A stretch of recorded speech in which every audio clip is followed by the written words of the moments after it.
Hey everybody, K Pink here with the after Derby report numero tres. St. John's River. Once again, I think this is the third time we've been there, and once again, it was not real friendly to K Pink. The only time that I've done there is when we've been able to fish in Rodman, and that was the first time that we went there. The last two times, unfortunately, we've not been able to fish in Rodman. And there's been just an absolute cluster down in Lake George and the little bit of clear water that's down there. People sight fishing. I don't have a problem sight fishing, but I do have a problem with being 5 feet from some guy trying to catch the same fish. I'm really surprised that there wasn't any more squabbling, bickering, fighting than there was. I really don't know that there was any. So that really surprises. But it also tells me that there was a lot of fish there. So, in hindsight, should I have gotten up, and rubbed elbows with everybody else? Well, I don't think so, because the area that I actually fished was the same exact area that Chris Lane actually won the tournament in, just fishing. Okay. It really doesn't surprise me that the tournament was won down there. There was only 3, maybe 4 of us going down there.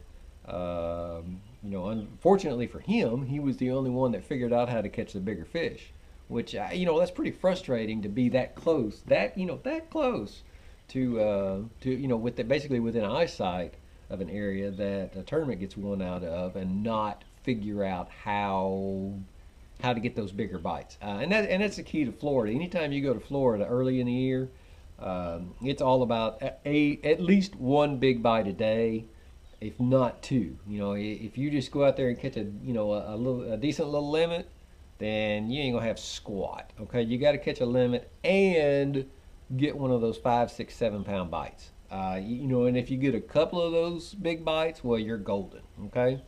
If, like Chris Lane, you get 5 of them, well, then all of a sudden, holy crap, you got 37 pounds. That's a big sack of fish, especially in Florida.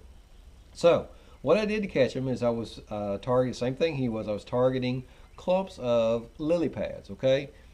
A lot of the Florida lakes, they're real, the bottom is real silted in, all the vegetation dying. There's not real, the only hard places in a lot of those lakes for the fish to spawn on is the roots from the lily pads, okay?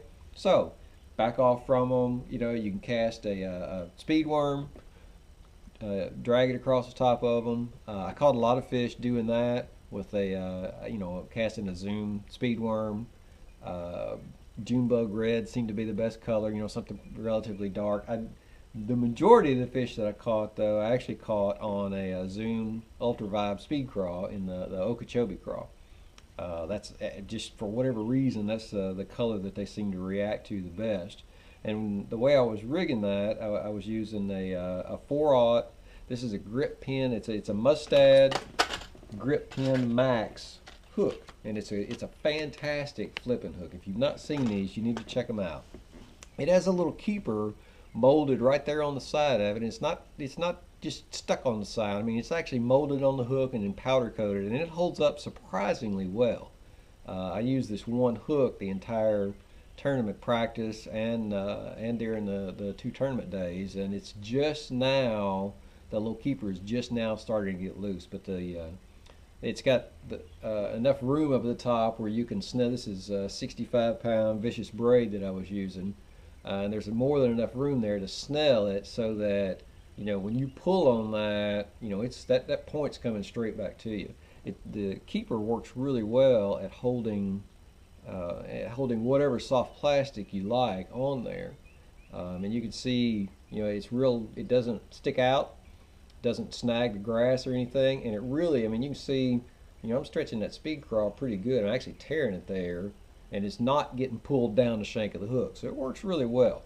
Now, I was using yellow braid. Yeah, 65-pound vicious yellow braid. And there's several companies that make a real high-vis yellow braid. I like that because I can literally see when one breathes on it. Okay, and what I do, you notice on the the end of this, well, it's actually green. Well, all I did was I got a Sharpie, one of these big chisel point green Sharpies. I've got a green one, I've got a black one.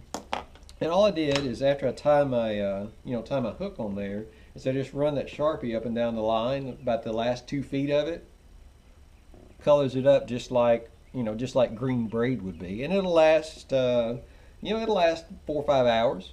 Let it dry out, color it again. You're good for the rest of the day. Let's throw in a Lew's Super Duty. This is a great reel for flipping. It's got brass gears. You're not going to strip the gears out. I was using 7-to-1 gear ratio, 65-pound vicious braid, and a Team Lew's 710 heavy fast. This is one of the best flipping sticks that I've ever picked up. It's really light, but yet it's light enough you can fish with it all day long. Yet it's strong enough. It's got some meat behind it.